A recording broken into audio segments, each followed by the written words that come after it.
Shalom, shalom, shalom, shalom, people of the Most High Yah.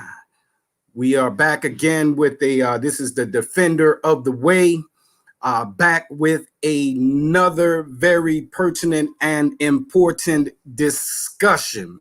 The topic that we'll be discussing today is, what are the works of the law? What are the works of the law?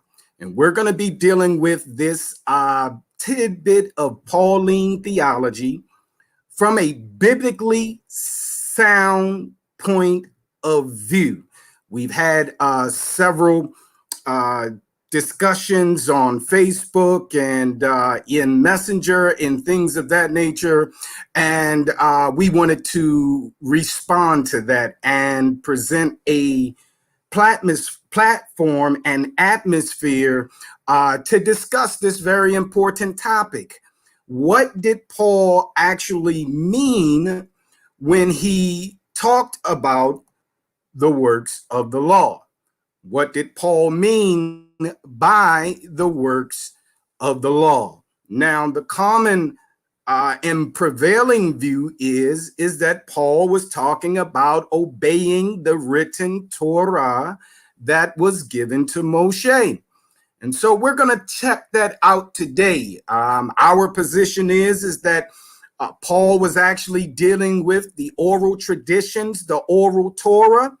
And so we had a challenge on that. I don't know if the brother will make it. He did inform us that he had some type of emergency, Brother Deshaun Jeffries, that he had some type of emergency that would make him a tad bit late. So any of you guys that want to chime in, that want to be a part of this conversation, that wants to come on the platform, we will open up the platform to you as well. For those of you guys that are already tuned in, please don't forget to like, share, and subscribe if you will. I'm on here with my brother DeMonte Yehukanan Poulden in the building. I'm gonna go ahead and let him introduce himself while I get and set up the conversation while I get some other folk in the room and share this link. So on you, bro. Yeah, shalom to everybody. This is Yehukanan. We'll be going over and looking at it. Too bad that Deshaun Jeffries couldn't make it today. He had put out a statement, and it was a general statement basically saying that he had more respect for Israelites who just totally reject Paul and call Paul false, instead of those who take our position, which is that Paul was really speaking. We take the position Paul was talking against the oral traditions of the Pharisees. And I guess he had a problem with that. So we wanted to basically, have a discussion with him and look at it and just basically through scholarship show that Paul could not have been talking about the written Torah given to Moshe, but through the oral Torah that was believed to have been given at Mount Sinai. We wanted to prove that fact. So if the brother comes on later on, we look forward to having that conversation with the brother. Shalom. Okay. All right. So now what we want to do here, since the brother is not here, I'm going to read a definition. Let me see if I can share my screen here. I guess I have to stop sharing this one and share the actual other post here. So we're going to go ahead and share this. Let's see, share screen. All right. Chrome window, we want to share. Now, here's an article that I found online, and you guys can find it as well. Hopefully you guys can see it on your screen here. The question is, what are the works of the law according to Romans 3:20, Galatians 2:16 in this particular text? The gentleman's answer is, in this letter, the Apostle Paul warned the believers in the churches in Rome and Galatia not to place their hope for salvation in the works of the law. To the Roman Christians, he said, for by works of the law, no human being will be justified in the Elohim's sight. Romans 3:20. To the Galatian believers, we know that a person is not justified by the works of the law, but through faith in Yeshua HaMashiach. To justify is to declare righteous. Now, we're going to get into this. Already, I have some problems. He's referring to Roman Christians in the first century. I have a problem with that, but we can get past that and get to the most pertinent aspects of this, which is defining the works of the law. The object of this study, this biblical study, and this discussion is to determine what actually Paul meant himself by the works of the law. And so we'll get into that. He goes on to say the works of the law are the actions performed. I hope you guys are watching this.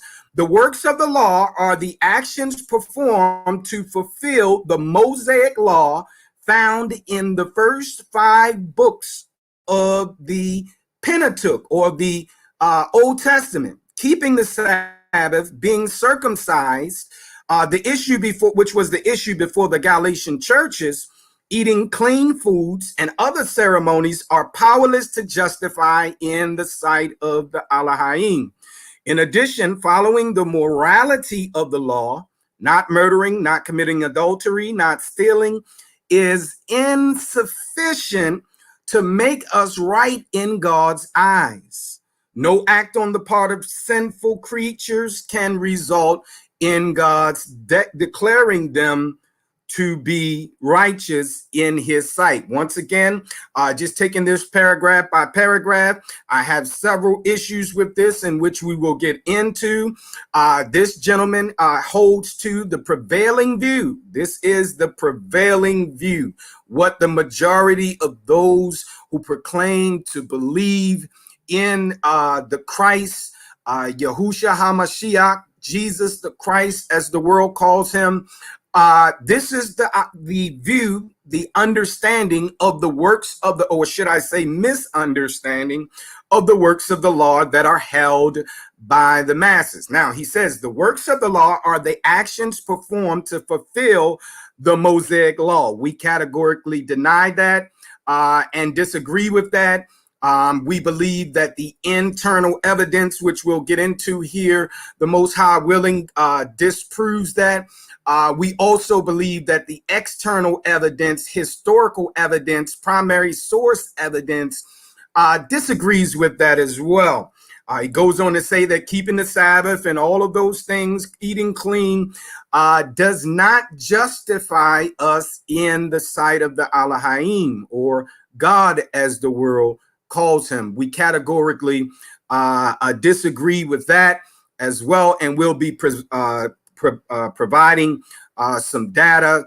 We'll be providing sources for you guys, both internal, which we mean the Bible itself, the Pauline writings in particular. So we're going to get right into it. Let's see. We have 2 claims here. We have a claim, well, actually a couple claims. We have a claim here that Paul is warning the believers in Rome and in Galatia against keeping the Mosaic law. That is the common position in which we will see is not consistent with Pauline theology in general, and neither is it sequitur with the biblical understanding of justification either. And so we're going to get into that. Is the works of the law that Paul referred to, is it talking about the Mosaic law, the written law, or is it talking about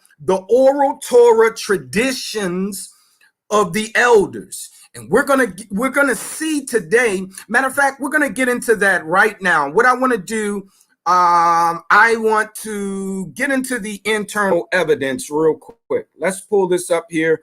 Hopefully, I can share this. Did you want to add something to that, bro? No, Aki, you're doing a good job. I'm gonna just say this though.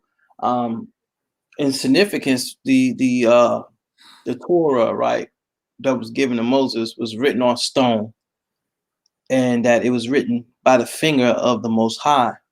And so what that mean is, you know what I'm saying, that it's eternal because it's the fact that it's written on stone and by the fact that it was written by the finger or the hand of the Most High. So with that, I yield. Go ahead, Aki. Okay, cool. So now I'm getting ready to share the screen here, and we're going to get into this internal evidence. We're going to get into the primary source is always the Bible. The primary and the most important and pertinent source is the Bible itself. So we're going to start with the biblical text itself, and then we'll get into the extra biblical sources there. So now, the question is, what did Paul mean by the works of the law? Let's see if we can get into the internal evidence here. I don't know why this thing is not, let me see, page down.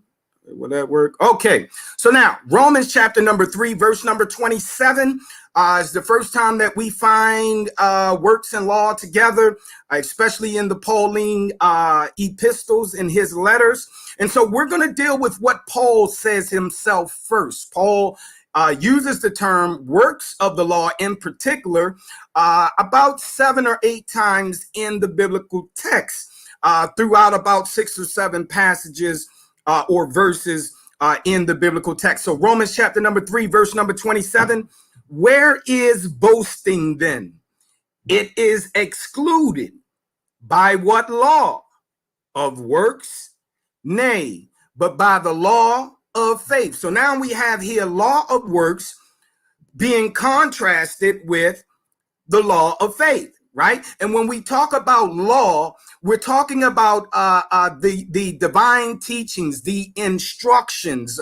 We have to understand that law, according to the ancient Hebrews, they would have understood it as teaching. So what we have here now is Paul contrasting the teaching of works, some type of works that we're going to identify here, is being contrasted with the teachings or the law of faith. So that's clue number one. Clue number one to identifying what Paul means by the works of the law is, in fact, the fact that Paul contrasts these works of the law that he mentioned with the teachings of faith.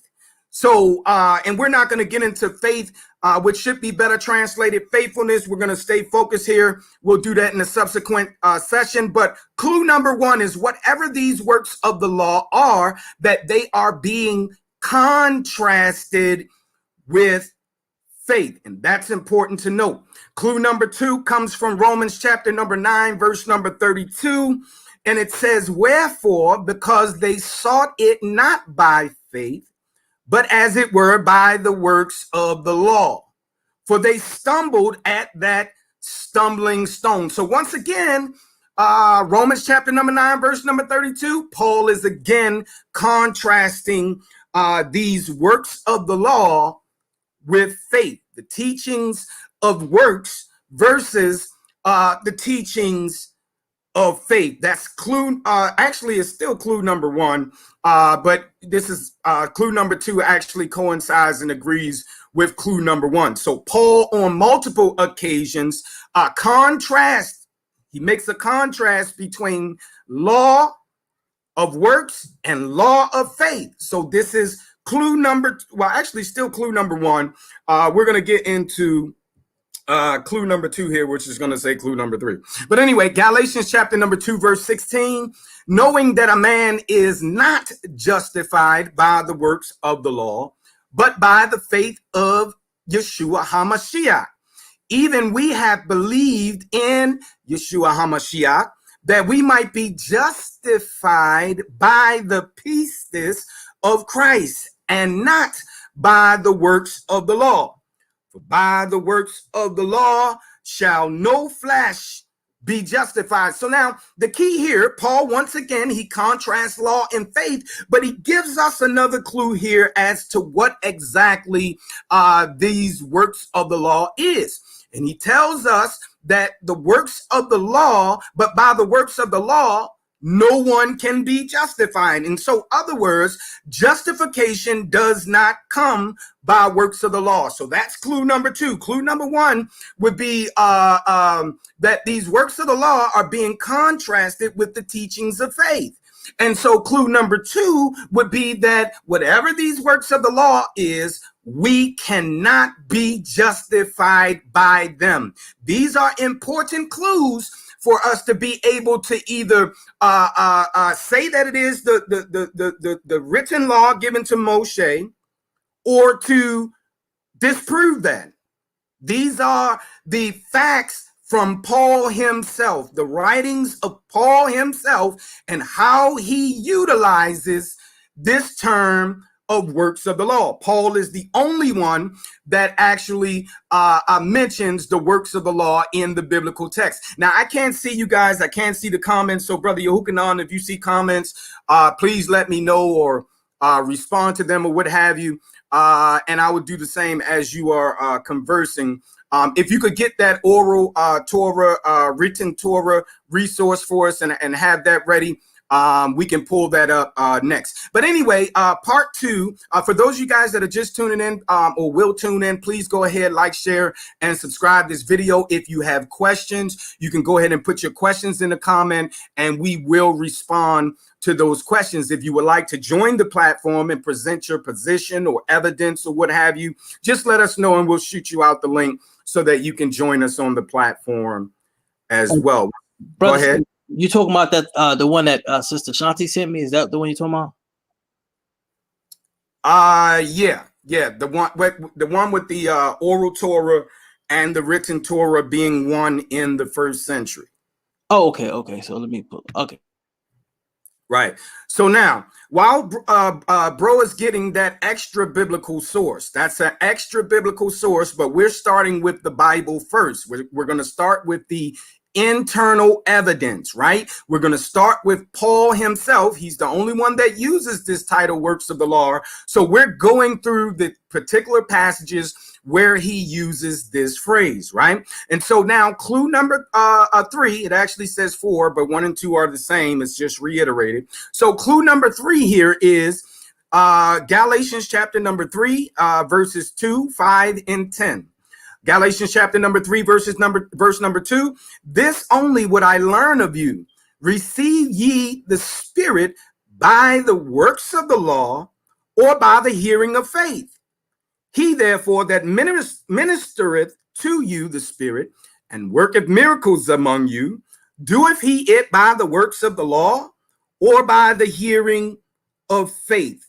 For as many as are of the works of the law. Now, this verse is going to be key and pivotal, so make sure you put it in your notes. Galatians chapter number 3, verse number 10 is very key to identifying, actually excluding whether it was the written Torah that was given, or written law that was given to Moshe, or these oral Torah traditions, right? So this is going to be key and clue, and a very important clue as to identifying, helping us to identify, or at least excluding either the oral Torah or the written Torah in itself. So Galatians chapter number 3, verse number 10, for as many as are of the works of the law are under the curse.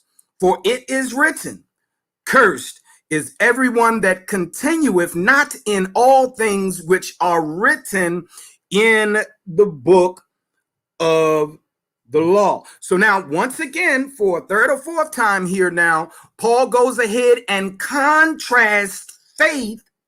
You see that? That's very important. Paul contrasts faith with works, right? He also goes on to give us clue number 3, which is Paul says everyone who subjects themselves to these works of the law, whatever they are cursed. They're putting themselves under a curse.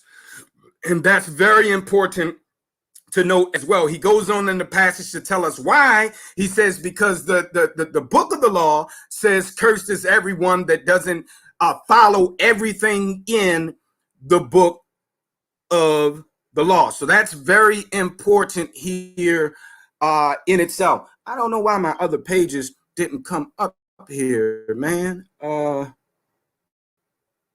there we go. Okay, so now we have 3 clues here from the internal evidence, what scholarship would call the internal evidence, which is the Bible itself. We have 3 important clues that help us identify these works of the law that Paul is speaking about, right? The works of the law is contrary to the teachings of faith, number 1. Number 2, no one is justified by these works of the law. Number 2, that's important. Number 3, those who subject themselves to the law are cursed. Now, it is important to note, now this is just the internal evidence, Now, we want to take number 1.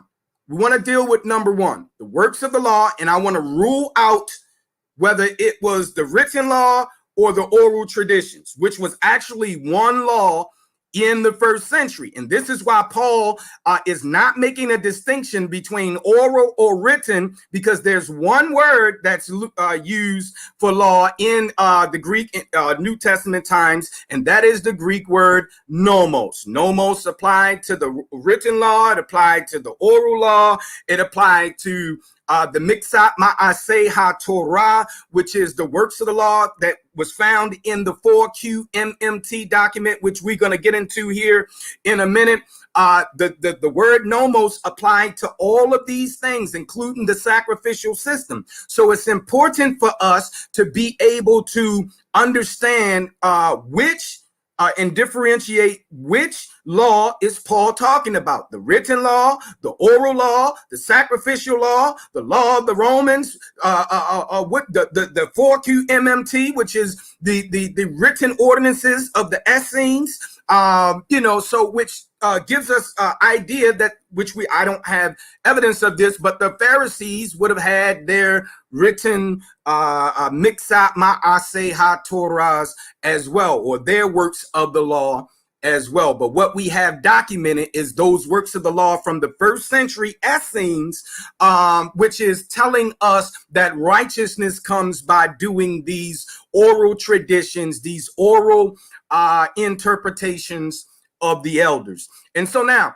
what we're going to do is break down each one of these. Let's get into the biblical text and let's see, using these clues, let's see if Paul is actually dealing with the Mosaic law like the gentleman from this article says. I'm gonna read it again. The gentleman from the article says the works of the law are the actions performed to fulfill the Mosaic law found in the first 5 books of the Old Testament: keeping Sabbath, being circumcised, which was the issue, according to this gentleman, before the Galatian churches, eating clean foods, and other ceremonies are powerless to justify in the sight of the Elohim, or God. In addition, following the morality of the law, not murdering, not committing adultery, not stealing, is insufficient to make us right in God's eyes. No act on the part of a sinful creature can result in the Elohim's declaring them to be righteous in his sight. So now let's see if this gentleman is correct, and which is the prevailing view. This is what the majority, many of you out there in the listening audience may most likely hold to this very same position, that when Paul talks about the works of the law, he's talking about working to obey the written commandments that we find in Torah, which would be the first 5 books of Moses. Some call it the Pentateuch or what have you: Genesis, Exodus, Leviticus, Numbers, and Deuteronomy or Devarim, right? And so we're going to check that out. While bro has that ready, I want to get to this first issue, which is the works of the law are contrary to the teachings of faith. Now, if Paul was talking about the written law, then what Paul is saying is that the written law is contrary to faith. right? And many folks misinterpret Paul's writings. Let me pull it up here in I believe it's Galatians, where he says, and faith is not okay. I think we want Galatians 4, I think. Pull that up here for one moment. If you guys bear with me, we're gonna pull up this text here. All right, my screen is running kind of slow here. For those of you guys that are just tuning in, we appreciate you. Please make sure you like, share, and subscribe this video. If you could, I didn't get the opportunity to do a lot of sharing, so I don't know what the viewership is looking like now, but we will share it here shortly. Okay, where do we want? Galatians chapter number 2. Here we go. Galatians chapter number 3, verse number 12. Right? Remember, what we're talking about is the law versus faith. The works of the law, according to Paul, are not okay. I have to share my screen here. Okay, let me stop sharing this one and share a new screen here. Let's see. Need to share the Blue Letter Bible. And those of you guys that are out there or will check this out, you will you're able to pull this up on Blue Letter Bible, right? Did you want to add something, bro? Nah, Aki, go ahead. I'm good.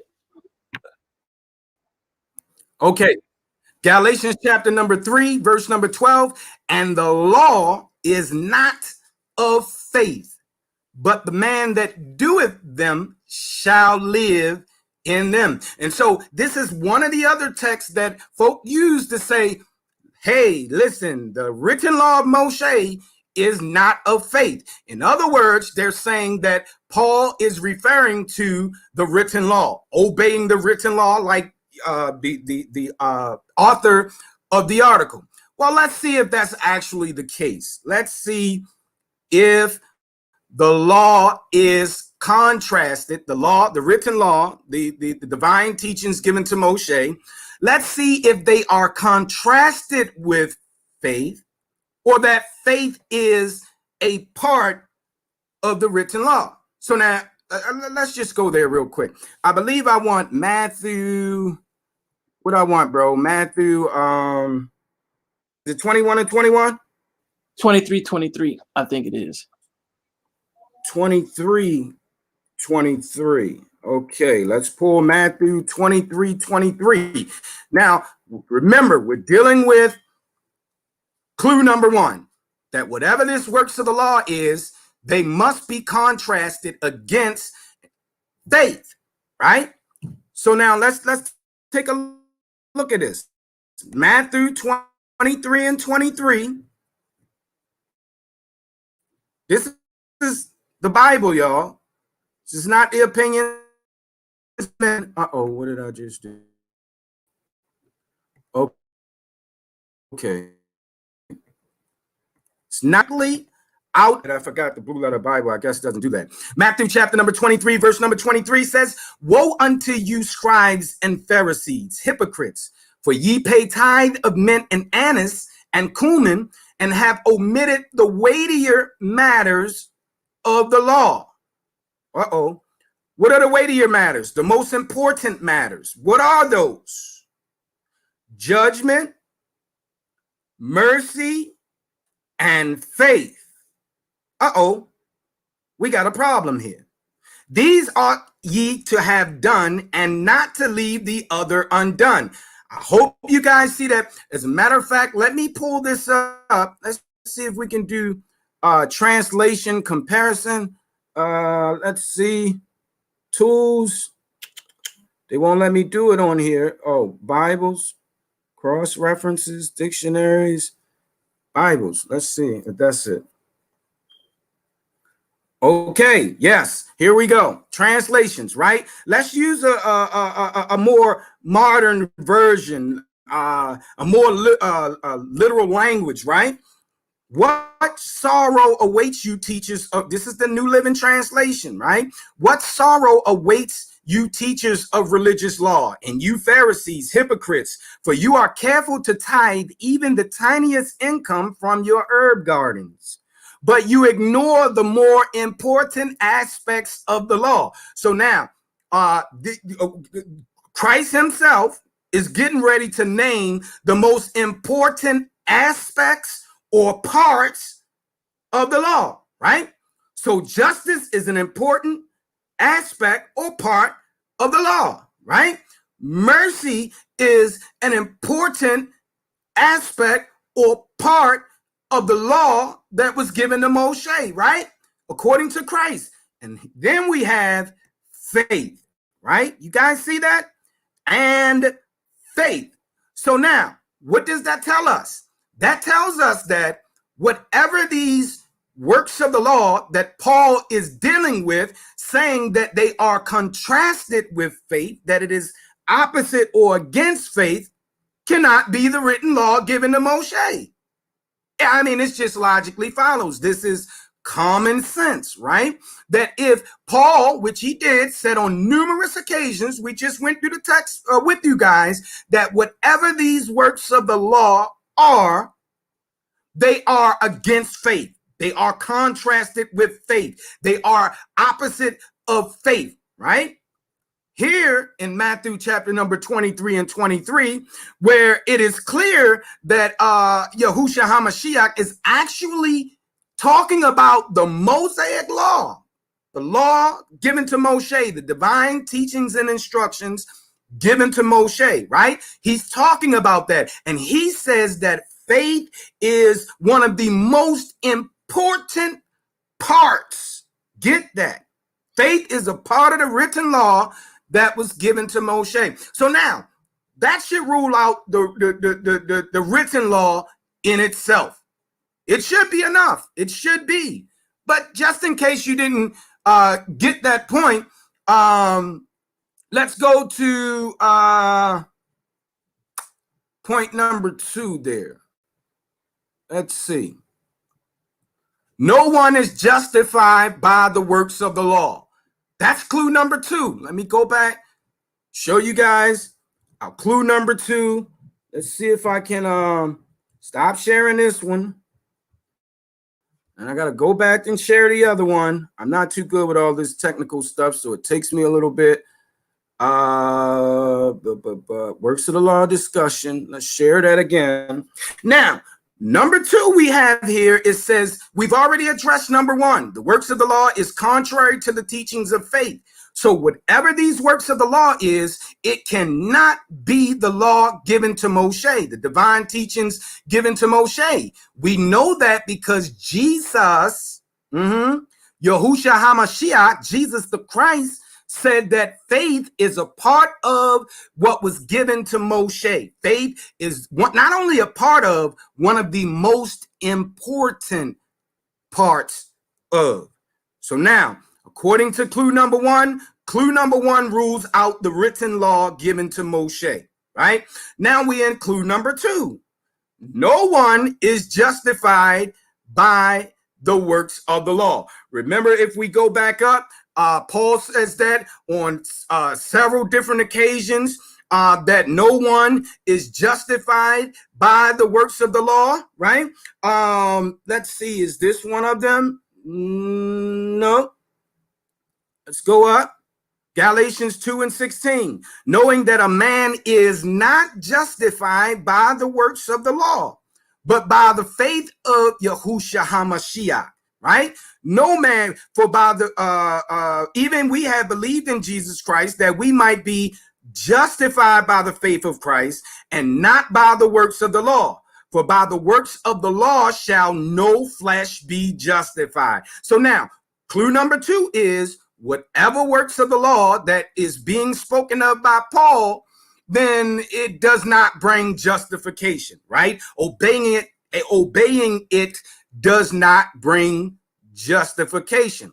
Well, Unfortunately, for those who claim that these works of the law are talking about the written law given to Moshe, Paul himself says that the written law brings justification. Many of you may not have heard that before, but actually Paul says this out of his own mouth, that the written law does not, actually, it does bring justification. For those of you guys that are following along, we're going to be in Romans chapter number 2.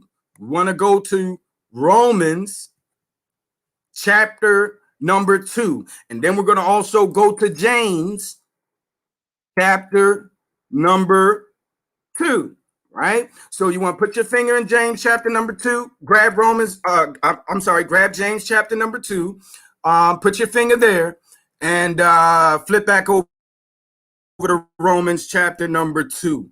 We want to go to verse number 13 or 14, verse number 13, right?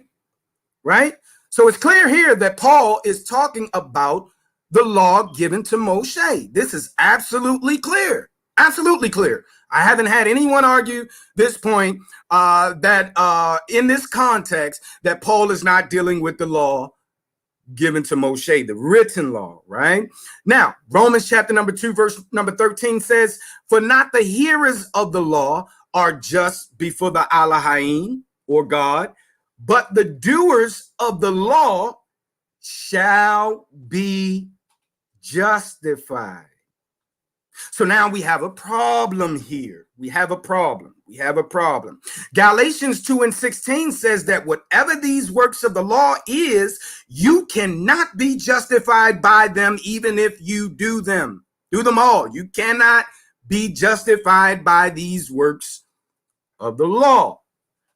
However, Paul in Romans chapter number 2, verse 13 says that those that do the law shall be justified. And he's talking about the written law, right?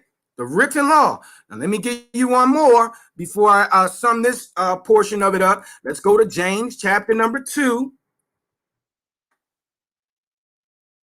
Apostle James chapter number 2. And let's see. We still want to be somewhere around 14, 15, somewhere around there. Nope, not it. Okay.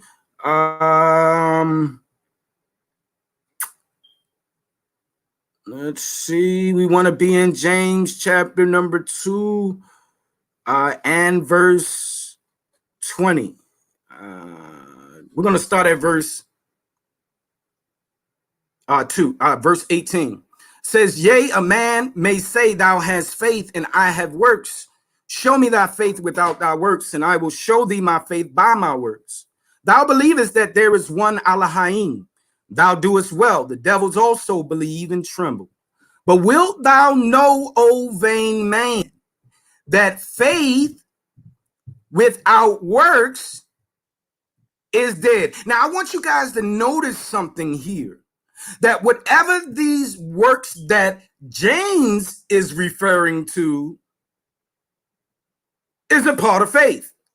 Just like Christ said in Matthew chapter number 23, verse number 23, he said that faith is the most important part of the law. I want you guys to take note here that James himself said, "But wilt thou know, O vain man, that faith without works," which means that faith must be accompanied with works. In other words, that faith is works in itself if you study the lingo, right? "But wilt thou know, O vain man, that faith without works is dead." It doesn't exist. Faith cannot exist apart from these works. So what works of the law is Paul talking about that contrast with faith? It certainly cannot be the written teachings that was given to Moshe. It can't be that logically, right? But we're going to continue on. James chapter number 2, verse 21. "Was not Abraham our father justified by works when he had offered Isaac his son upon the altar? Seest thou how faith wrought with his works?" Once again, faith with works, not faith against, faith contrasted against works, but faith with works. So whatever these works are, faith is a part of it. And we can remember that faith is a part of the written Torah that was given to Moshe according to Yahushua HaMashiach, Jesus the Christ himself, right?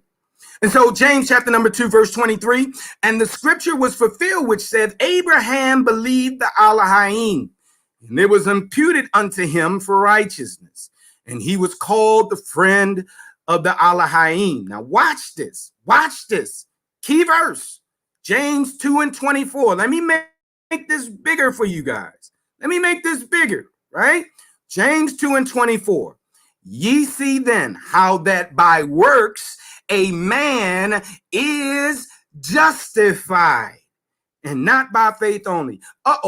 Major problem here. Major problem, right? For those who affirm and state that Paul is dealing with the written law when he talks about works of the law, there's a problem.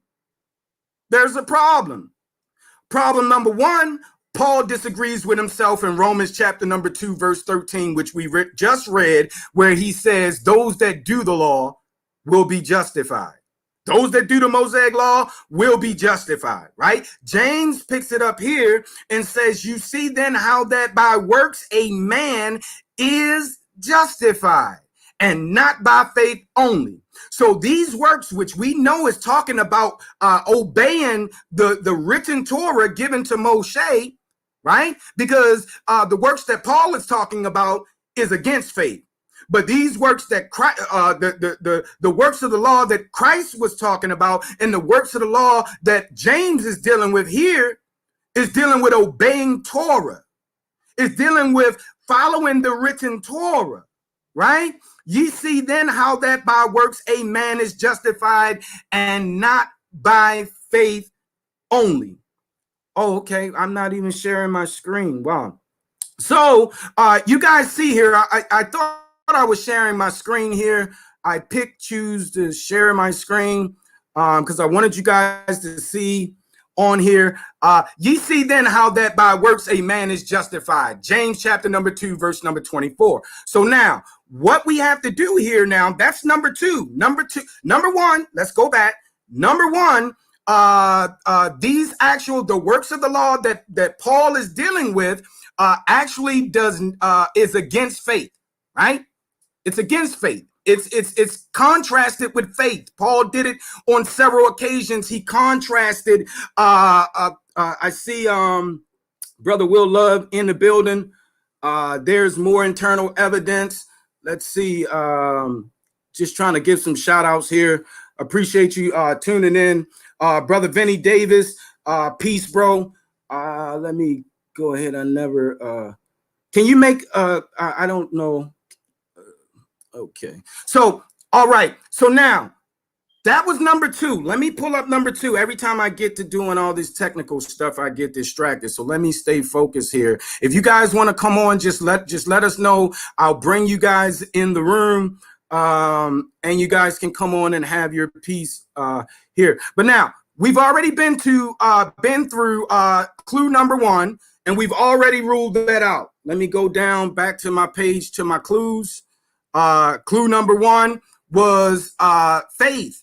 Faith is contrasted with whatever these works of the law that Paul was talking about, right? It's opposite of faith. However, Christ himself says in Matthew 23 and 23 that faith is one of the most important parts of the Mosaic law, of the law that was written, that was given to Moshe. So according to Christ himself, these works of the law cannot be the law given to Moshe. So the prevailing view is wrong according to clue number one. Clue number two, no one is justified by these works of the law. Whatever works of the law Paul was talking about, you can't be justified by them. However, conversely, I haven't gotten into it because I'm just trying to deal with the New Testament, because a lot of folk don't deal with the Old Testament. But the Old Testament tells you itself. Deuteronomy 6 and 24, I believe it is, 6 and 25. And it shall be our righteousness or justification if we observe to do all that the Most High commanded us. Isaiah 48:18 tells us, God himself tells us that if we obey the divine teachings given to Moshe, that our righteousness would come forth. In other words, associating righteousness and justification with obedience to the divine teachings given to Moshe. So not only do we have the Old Testament, but we have Paul himself in Romans 2:13 saying that the doers of the law, whatever law he was talking about in Romans 2:13, which contextually we know to be the law of Moses, he says if you do the law of Moses, you're going to be justified. So therefore, we can rule out by Paul's own words. This is Pauline theology. I was very particular in using Paul's words himself and looking and searching for every time that Paul used this word, this term, this phrase, works of the law, right? So now, we've already X'd out one. Number one cannot be talking about, the clue tells us that it's not talking about the written law given to Moshe. Number two, no one is justified by the works of the law. Well, James kills that, Paul kills that, and the Old Testament itself kills that, because they all says obedience to the divine teachings is how we are justified and declared righteous, according to Paul's words himself. Right? So the idea and the concept that the works of the law refers to the written law, the written divine teachings that was given to Moshe is wrong. Right? You have a conflict. For those of the guys that subscribe to that, there's a conflict. There's a conflict between Paul and Paul. There's a conflict between Galatians 2:16 and Romans 2:13. Romans 2:13 says, if you do the law, you're going to be justified. Galatians 2:16 says, whatever these works of the law are, you will not be justified by them. Right? So we know that the works of the law logically, right? We're talking about logically, without forcing what we've been told in the prevailing view on the text, and letting the text and letting Paul himself explain to us what these things are. Now, this is the internal evidence, the Bible itself. We haven't even touched the Mishnah, the Talmud, and the other external historical primary sources that we have. And I'm getting ready to shut up so Bro can get into that with you guys. But we have one last clue as to that'll help us understand what these works of the law are. And the clue number 3 was Galatians chapter number 3, verse number 10. This is a deal killer for those who say that, let me pull it up. Let me get it up on my screen, right? Number 3 clue is those who subject themselves to the law are cursed, right? To whatever these works of the law are, they are cursed, right? Whatever the works of the law are, they are under a curse, right? So now let's take a look at this. Let me get out of here, and I'm going to take a look at this Galatians chapter number 3. For those of you guys that are following along, Galatians chapter number 3, I think I want verse number 10. So we're going to go to Galatians chapter number 3 and pull up verse number 10. And let's use this text to help us identify what exactly works of the law are we dealing with here, right? Works of the law. For those of you guys, apologists out there that deal with the urban apologists and things of that nature, these are the texts that you want to use. I've been using them, and my opponents cannot logically refute them. We're supposed to have a brother on here, Brother Deshaun Jeffries. He chose not to show up.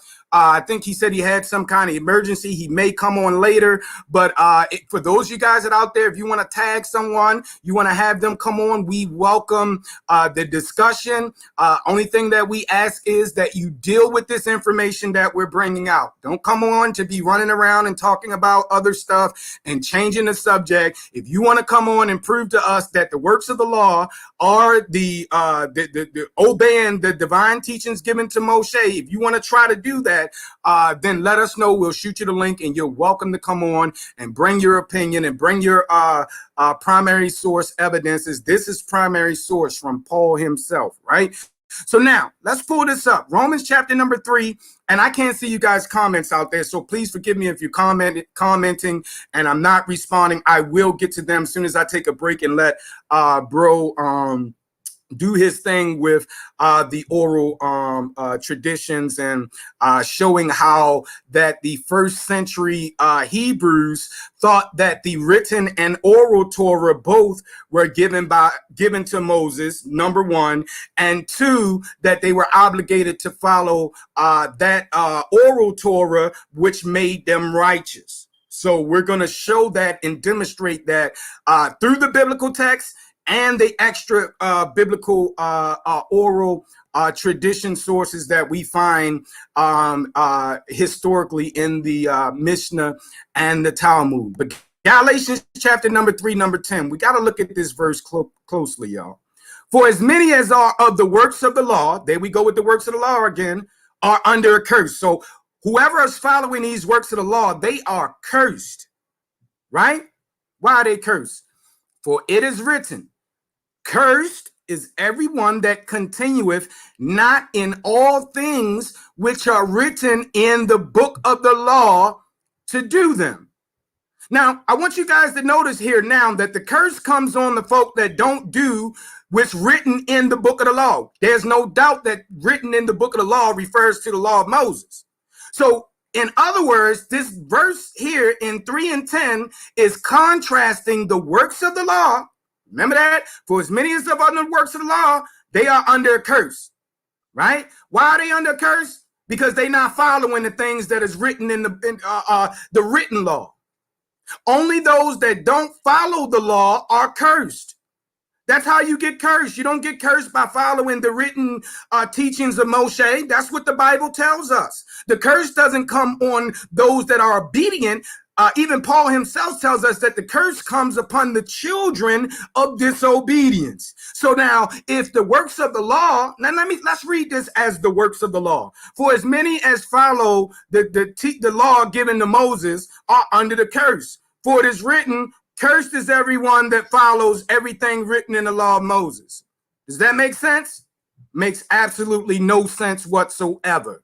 I'm cursed if I do the law because the law say cursed is everyone that doesn't do the law. That makes no sense. So these works of the law here that we are dealing with, which brings the curse, causes us not to keep the commandments of God. Now, did you want to add something to that before I go to Matthew chapter number 15, or you want to come in with the oral traditions, bro?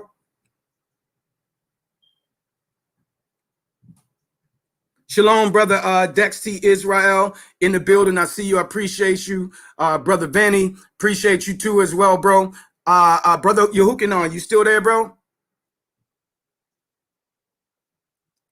Okay. Yeah, so Aki. Okay, you have that the oral where the oral and the oral Torah was considered part of the written Torah in the first century. We could pull it up. Yeah, I could pull it up. I share my screen. I went on to the website. Let's see. When you're ready, it's the Oral Law Jewish Encyclopedia, and I believe this is what the one you was talking about, right? I'm not sure if that's the one, bro. It looks different from the one that I had, but okay, that should be good enough. Can we make it bigger so everyone can see it? What bro is showing down and what we're getting into is showing the external sources, showing that the oral traditions was being called the law of Moses in the first century. So a lot of times when you seeing Paul talks about we are not justified by the law shall no flesh be justified. The law is against faith and the law doesn't save anyone and all of that. Paul is dealing with this oral Torah traditions, right? And we challenge anyone out there. The challenge is open for you guys that are watching it, and you're dealing with folk that say that Paul is talking about the Mosaic law. Paul told us that we're not supposed to keep the law. He was telling the Gentiles that we're not supposed to keep the divine teachings. And they go to these texts, Galatians 2:16, Galatians 2:5-10, all of those texts to try to prove, see, by the works of the law, you can let them know that the works of the law is dealing with the oral traditions and not the written commandments that was given to Moshe. And we're showing you the evidence of that. The internal evidence that comes from the biblical text itself, that comes directly out of Paul's mouth, that comes directly out of Christ's mouth, that comes directly out of James's mouth, right? So now, like I said, anyone that wants to come on and have this discussion, we welcome it. We welcome all folk that want to answer these challenges. For the folk that's running around saying, Paul, the works of the law refers to obeying Torah, and that we can't be justified by obeying Torah, and that Torah is against faith, and that, you know, all of those things, that we're going to be cursed if we follow and keep the divine teachings given to Moshe. We can use these things here. So here's the oral traditions, right? It says the term used to denote the laws and statutes which, in addition to the Pentateuch, God gave to Moses. Did y'all catch that? Did you catch that, right? This is the Jewish encyclopedia, right? So when you ask them what the oral Torah is, it says the term used to denote the laws and statutes which, in addition to the Pentateuch, God gave to Moshe. So now what this is saying is that there were folk running around in the first century, not just in the first century, some 760 years before Christ as well even came on the scene. There was a problem with these oral traditions. You can find that in Isaiah chapter number 29, which Christ himself quoted in Matthew chapter number 15, verses 1 through talked about is verses 1-9, somewhere around there, where he says, well did Isaiah say of you, that this people draw near me with their heart, but their mouth is far from me. Draw near me with their mouth, but their heart is far from me, teaching the commandments of men for Torah. In other words, they was trying to say that their oral traditions came from God. God gave them to Moses. And that was a lie. It was a lie that Christ himself dealt with and Paul was dealing with extensively. This is why we have Matthew chapter number 15, where Christ is saying, why do you transgress the commandments of God by your tradition? And so this is what Paul was saying, that for as many as are under the works of the law, they are under the curse. You know why? Because those that are following these oral traditions of men are not following Torah. They're not continuing in all things written in the law. They're continuing in the traditions of men, the commandments of men, right? And so the understanding in the first century was that the oral Torah traditions, you got to wash your pots and pans before you eat. That's not in the Bible. That was given to the Levitical priesthood. You got to wash your hands 3 times. All of these notes and things of that nature, they are not in the law. Man, I'm getting ahead of myself. But if you guys go to Acts chapter number 10, I believe it is, Peter says that he can't come into the house of a Gentile. It is unlawful for, matter of fact, I'm going there. I feel the Ruach. Let's pull that up. Acts chapter number 10. Acts chapter number 10, real quick. Acts chapter number 10. And we won't be before you guys long. We're just about to go ahead and wrap this thing up, give bro his space to get in. And we're gonna wrap this up. But I want you guys to take a look at Acts chapter number 10, right? This is something that's very, very revealing and important, right? Very important. So Acts chapter number 10. let's begin. Two servants, send men to Joppa, one, okay, and Peter said, not so far have any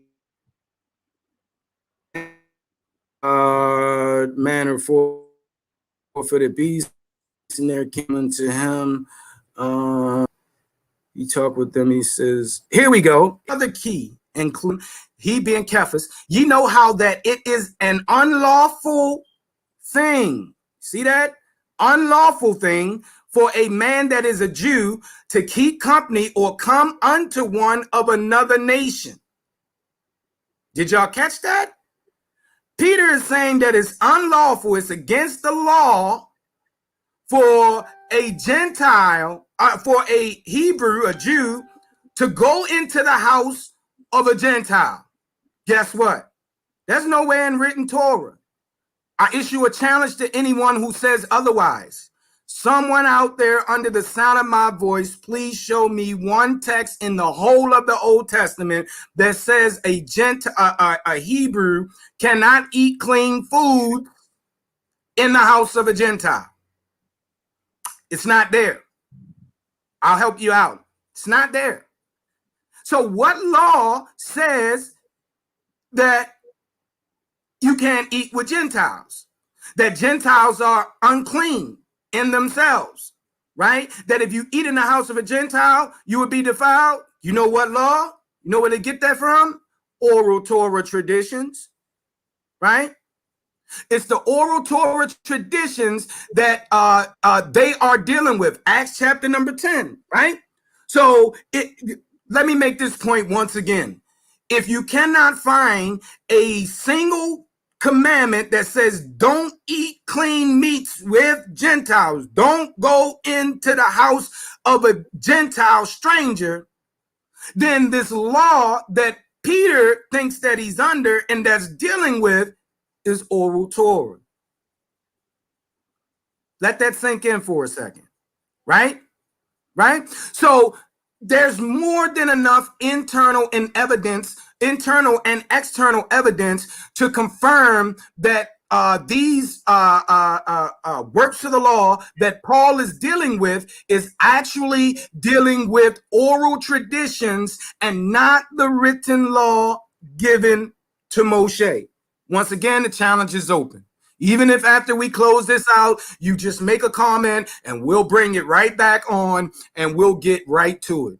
The challenge is open to everyone there. So now, Acts chapter number 10, verse number 26, that's another clue. We want Galatians chapter number 2. As a matter of fact, let me go back to the definition here. How do I do that? Add to stream. Am I doing it? Okay, cool. All right. Hopefully you guys can see that. So now, when we talk about the oral law, and brother Deshaun, so hopefully he sees this, Deshaun Jeffries, he asked for primary sources showing that the oral Torah was included as a part of what was called Torah, or the law in general. They didn't say oral Torah. You had to know the difference between and be able to read the context and what Paul was saying in order to understand this. You have to understand the context, the historical context of Paul's writings, right? Bro, you took the thing down, bro. Oh, my bad. I'm sorry. I'm sorry. Hold on, my bad. I'm sorry. Okay. All right. So it's gone again, bro.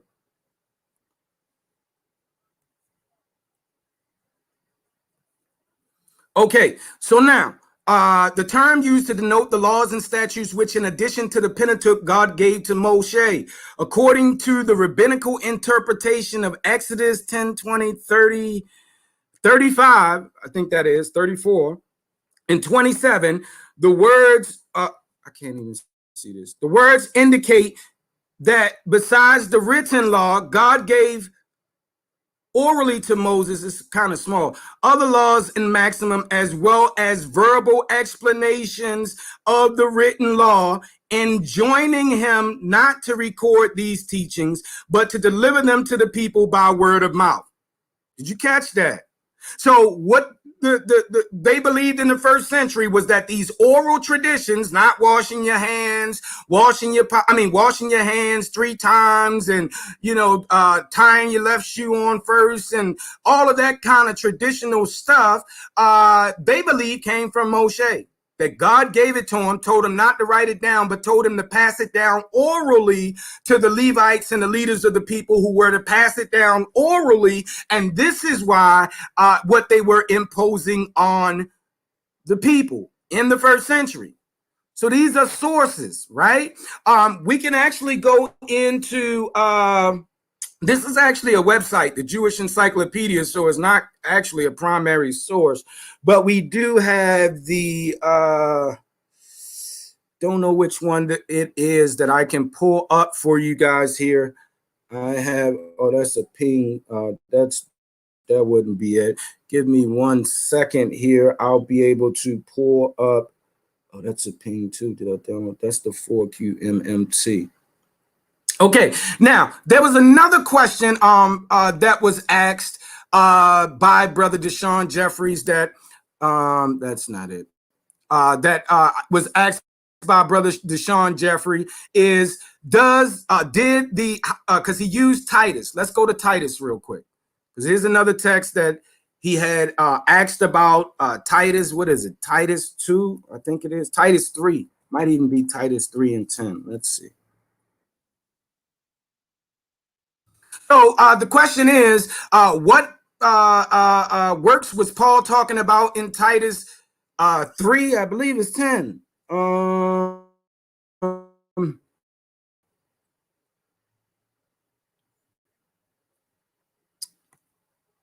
Well, I'll tell you what, I can't, I don't know what text it was that he was actually speaking of. So I'll wait till he come on and we'll go ahead and take a look at that as well. But as you guys see here, the oral Torah, I have another one. Geez, where is it that the works? I thought I downloaded it. Let me go to show all here. Thought I downloaded it from my drive here. If I try to pull up my drive, it's going to give me issues. If you guys bear with us 1 second here, I'll be able to. Hey, Brother Yehukanan. You there, bro? Yeah, what's up, Aki?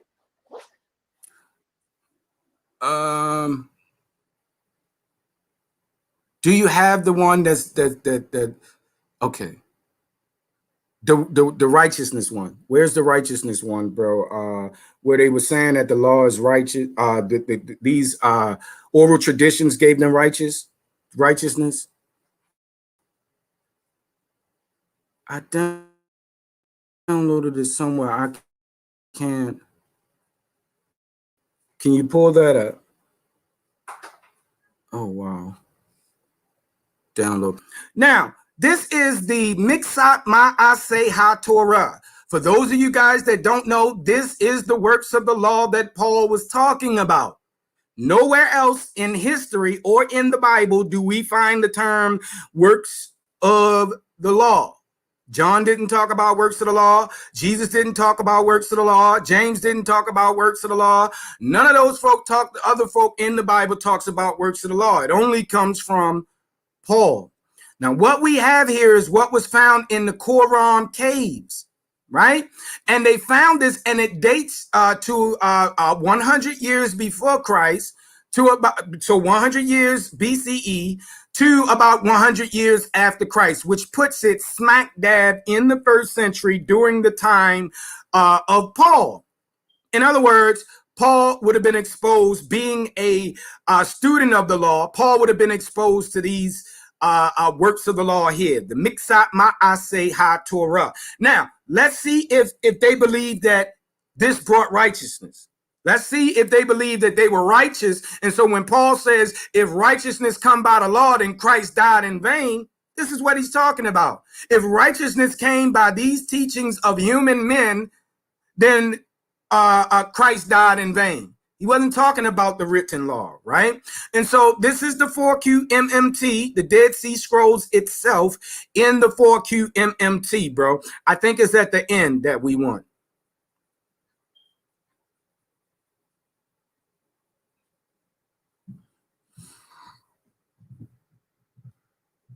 I thought you had it highlighted where it says, there we go, right? We're talking about the 4Q, 4Q, this 4Q398, right?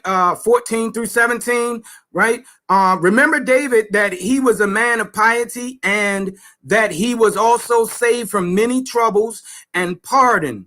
We have also written to you concerning some of the observances of the law, right? The works of the law. That's what they're talking about. Miksat ma'aseh ha-Torah, right? Which we think are beneficial to you and your people. For we have noticed that prudence and knowledge of the law are with you. Understanding all these matters, and ask him to straighten your counsel and put you far away from thoughts of evil and the counsel of Belial. Consequently, you will rejoice at the end of time when you discover that some of our sayings are true. And guess what? It will be reckoned for you as righteousness, right? So Deshaun Jeffries, if you're watching, here's the source that I told you that I would give to you and provide for you here, proving that the works of righteousness that Paul is dealing with in the text in Titus is actually dealing also with the oral Torah traditions and these miksat ma'aseh ha-Torah, or the works of the law. So now just to recap and finally go ahead and close this out. I appreciate everyone that tuned in. Please go ahead, like, share, and subscribe to the channel if you haven't already done so. Share this video with others so we can help us get the word out and build the channel up as well. Once again, the works of the law that Paul is dealing with. Let me go over this finally in conclusion. One last time, let me remove this, stop sharing, and I'm going to share this one last time with you guys. Share screen, Chrome. What are the works of the law discussion? Okay.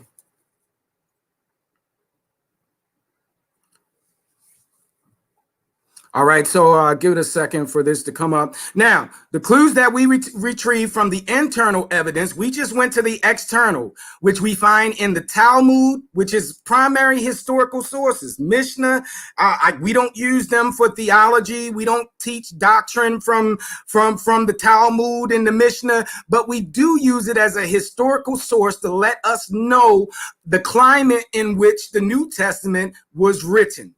And as we see, it's important to have this information. And so the clues that we get from the Bible itself, the writings of Paul itself, the internal evidence is that the works of the law is contrary to the teachings of faith. We know that the written Torah is not contrary to faith. Christ tells us in Matthew 23 and 23 that faith is one of the most important parts of the law that was actually given to Moshe and written down. So that kills the notion that these works of the law, that the Mosaic law is contrary to faith. In other words, clue number one lets us know that the works of the law cannot be the written law given to Moshe. Point number two, clue number two, no one is justified by the works of the law. Whatever these works of the law is, which we say is the oral traditions of men, which you cannot be justified by. How do we know that for certain? Because Torah tells us that we are justified by the law, by obeying the word of God, right? Deuteronomy chapter number 6:24, Isaiah 48 and 18 tells us that we are justified actually by keeping the law, right? Also, Romans 2 and 13, Paul himself says that those that do the law, that they will be justified. Right? So justification comes by obeying the written law, the written Torah that was given to Moshe. Right? That's what Paul said in Romans 2 and 13, which lets out in Galatians 2 and 16 that the works of the law that we're not justified cannot be the written law given to Moshe, or the divine teachings given to Moshe. And finally, number 3, Paul said those that subject them to the law are under the curse. We know that those that keep the law are not cursed. They're a blessing. Deuteronomy chapter number 15, I believe it. No, not Deuteronomy. Deuteronomy 28, right? The first 15 verses deals with the blessings, right? We focus on the latter verses, but the Bible says that if we keep the divine teachings, if we obey the word of God, that we're going to be blessed. So we know Paul can't be saying, oh, if you obey the word of the God, the word of the Lord, if you obey the written Torah, if you obey the divine teachings given to Moshe, that you are cursed, because that's a non sequitur. The curse comes upon the children of disobedience, to those who disobey. And also Galatians 3 and 10 tells us that whatever these works of the law is, they cause us not to obey the written law, which is why we are cursed, right? And so we're going to go ahead. Bro, do you have anything you want to say before we close this out?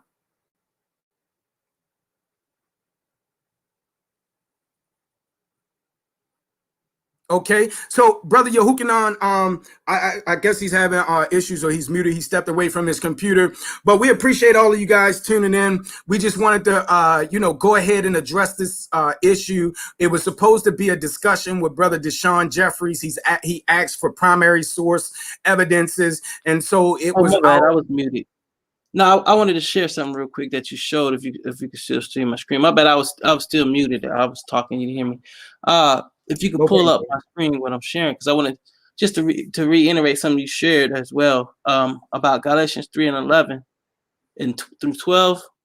Can you see it? That I got it up? Yes, bro. It's up. Okay. Bro. So I wanted to touch on the contrast, because not only in Matthew 23:23 does it says that basically that the laws of faith, but Paul says it also in Romans 10, chapter 10, verse 6-8. Where he says, but the righteousness which is of faith speaketh on this wise. Say not in thy heart, who shall ascend into heaven? That is to bring Messiah down from above, or who shall descend into the deep? That is to bring up Messiah again from the dead. But what saith it? The word is near thee, even in thy mouth and in thy heart. That is the word of faith, which we preach.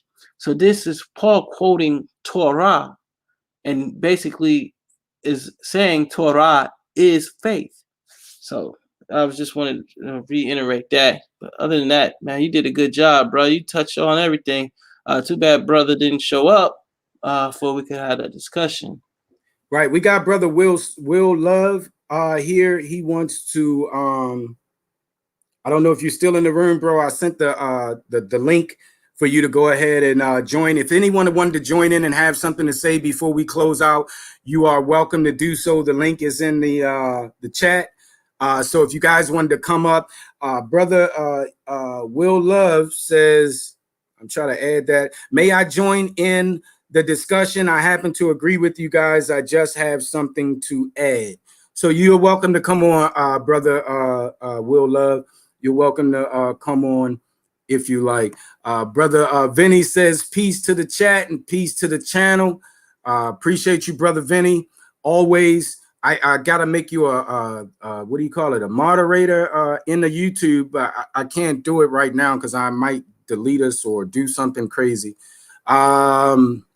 See what else we got here. All right, so the link is in the chat. We're gonna give a couple minutes for someone to click in, or we're gonna go ahead and sign off if bro don't have anything else to add.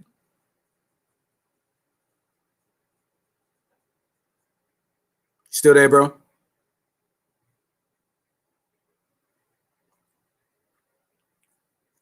No, I'm still here. No, I don't have anything to add, man. You covered a lot, bro. You covered everything.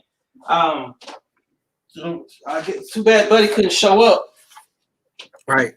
I told you he probably wasn't going to show up, though. Yeah, he said he had a family emergency. So, I give people the benefit of the doubt. Things do happen. Right. keep them in prayer. Hopefully, it's nothing too serious. Right. Right.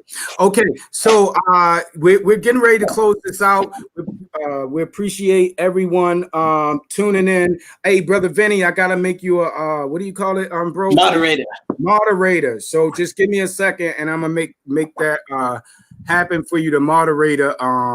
Because I'm not on a YouTube thingy, so somehow I gotta do that or figure that out. But okay. So.